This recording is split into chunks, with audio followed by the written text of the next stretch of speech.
Well, there's less than a month to go until the launch of the Switch, and rumors are swirling once again that GameCube games will be on the Virtual Console. What games? No one knows, as Nintendo has been very tight-lipped about the Switch Virtual Console in general.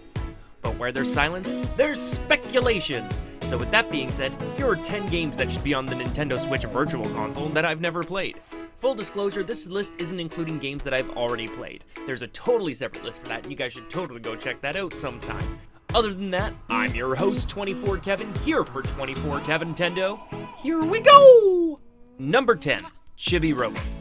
Full disclosure, my first experience with our little robot buddy was through Ziplash, and I couldn't understand the fandom of the game. It wasn't until I looked up his GameCube game that I fell head over heels for this little guy. The original style of gameplay was interesting, the storyline was cute, and the game had a certain charm to it. Which is why it boggles my mind that Nintendo would want to change this style so much for Ziplash. Due to poor sales, it's unlikely we'll see another Chibi Robo game anytime soon. Unless Nintendo releases the original on Virtual Console and we can show our support for the original style, proving to Nintendo that this guy doesn't need to be shelved just yet. Number 9, Beautiful Joe. Developed by Team Beautiful, which after being dissolved had the key members form Platinum Games, Beautiful Joe was released as one of the Capcom 5. Arguably the most critically acclaimed of the 5, Beautiful Joe was released on June 2003 in Japan. This side-scrolling beat-em-up had you take on the role of Beautiful Joe as his girlfriend Sylvia is captured and dragged into Movie Land, where he was equipped with his trusty V-Watch and sets off on a winding adventure through reality and movies. Although many fans look at the Wonderful 101 as a spiritual successor, it's a shame the threequel never came to fruition, and another franchise fell at the wayside. Hopefully Platinum Games will see the love the fans have for this character and bring him back to the screen that made him a star. Number 8, Super Mario Strikers. Who doesn't love a good Mario sports title? Well, Super Mario Strikers was released in 2005 and was essentially a full-contact soccer match. Picking your favorite Nintendo characters, all with different abilities, and filled out your team with 3 other minor characters. This is very different from your typical FIFA game, as players are encouraged to attack other players and pick up items to impede their progress, or help them score, with items used to make super shots and rewards the players with a 2-point score. Although the single-player mode does contain 7 cups and multiple mission trophies to obtain, the main meat of this game is the multiplayer aspect. And if it's still as head-thumping and rage-inducing as its sequel, then this game's a slam dunk. Wait, I'm mixing up my metaphors here.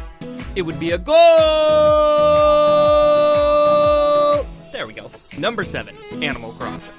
Originally released in 2001, Nintendo launched the very first Animal Crossing for the GameCube, and on the 64 in Japan in the same year, but shh, with the semantics. This game follows a young villager as he arrives in a new village, hoping to make a life for himself. After being sold/forced into buying a new home from the devil himself, Tom Nook, you are forced to be the employee for him after you don't have money to pay him. Eventually, more villagers move in as you keep completing chores, upgrading and decorating your house, all while collecting all the collectibles your heart desires. Seeing as Nintendo will be releasing a mobile game of the series, fans will be clamoring for a new console Animal Crossing. So please give us something to help us tie us over until we get that. I'll even make you a deal, Nintendo. If you give us this, you never have to make another Amiibo festival ever again. Seriously, never again. Ever. Number 6, Eternal Darkness. Full disclosure, I knew nothing of this game before last year. Yes, grab your torches and pitchforks, but when I unearthed this gem doing my games that weren't meant to be on the N64 video, I became enamored by it. This plot follows Alexandra Roivas, God I hope I'm pronouncing that correctly, who heads out to uncover the mysteries surrounding the murder of her grandfather, and she comes across the Tome of Eternal Darkness. After using this tome, it allows her to see into the past through various characters' memories. I won't go into too much detail as I don't want to spoil the main story for when they actually port it over, if they do. But man, this game looks to have everything from good ratings to solid gameplay to the sanity meter, and it's all bat crap craziness. Add in the fact that Nintendo continues to trademark the Eternal Darkness game, hopefully with the strong sales, we can once again get this long-awaited sequel off the ground. Number 5, Metroid Prime. Here we go. If you didn't stab me from the last point, then the mob will probably get me now. Unfortunately, I never got around to playing this because I never got into the Metroid series as a child. Looking back nowadays, I can't believe what an idiot I was. After skipping the N64 console altogether, Nintendo released Metroid Prime for the Gamecube, and fans went berserk, ditching the typical 2D gameplay and opting for a first-person shooting adventure game. The game follows Samus as she chases Meta Ridley to a nearby planet where she explores and tries to discover the origins of the planet while trying to hunt her nemesis.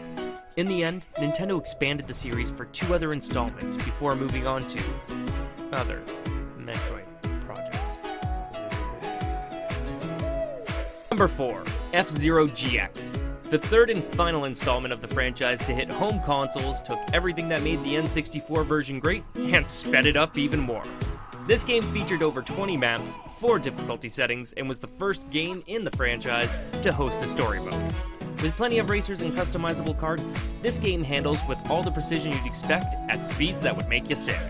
With Nintendo seemingly have no intention of reviving this franchise, this would be a strong way to keep the fan favorite Captain Falcon in the public's eye, in case they do eventually revive the whole series. Possibly in a spin-off about being an undercover cop having to infiltrate a racing gang in the style of Grand Theft Auto. Just spitballing.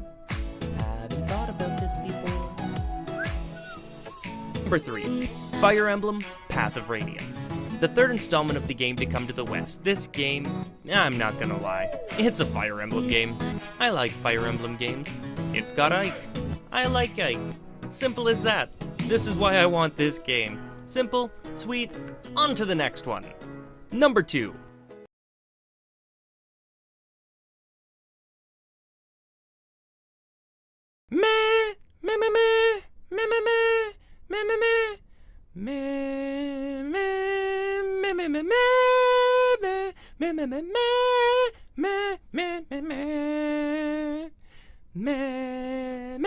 Alright, that's enough man around. On March 22nd, 2002, Star Wars Rogue Squadron 2, Rogue Leader was released in Japan. The game allows you to take to the skies and do battle with up to 7 different aircrafts, including X-Wings, Y-Wings, and the Millennium Falcon. Making your way through 10 levels, with more unlockable stages coming later, you will take to the skies as you participate in dogfight after dogfight as you progress through the events of the original and the best trilogy. Seriously. This game got so many things right, it's hard to believe that the most recent game got so much wrong. Any way you look at it, it seems like a no-brainer to put it on the Switch, as it will draw in old fans and capitalize on the hype surrounding the new trilogy. And the number 1 game that I've never played that I would love to be on the Switch Virtual Console, so I finally got a chance to play it, Paper Mario: The Thousand-Year Door. And some of you were wondering where this game was in the last video. Trust me, I've been dying to play it for some time, but being a Black Label collector for Gamecube games, it's hard to justify the price. Now, while the game is heralded for its strong RPG battling system, many people praise the exploration aspect and how Nintendo integrated the whole paper theme, and it helped make the world even more immersive. Be it the battle mechanics, the amazing partners, or the astounding story, it's no wonder fans are begging Nintendo to go back to this formula. Or at least do away with the cards. Please, for the love of God, no more cards. And that's the list. Did I miss anything? Leave a comment down below. I'm sorry if I missed your favorite game. Maybe it's on the previous video I did. Go check that one out. And if it's not there, then you have all the right to yell at me in the comment section down below. Let me know what your favorite game is, though. Don't forget to subscribe and like the video and share it with all your friends if you guys really want to. It'd be greatly appreciated. For everyone here at 24KevNintendo, I'm your host, 24Kevin. Gotta go, though. I gotta go get mine for the Switch. It's the only way I'm gonna get one at this point. See you guys later. Thanks for watching. Bye!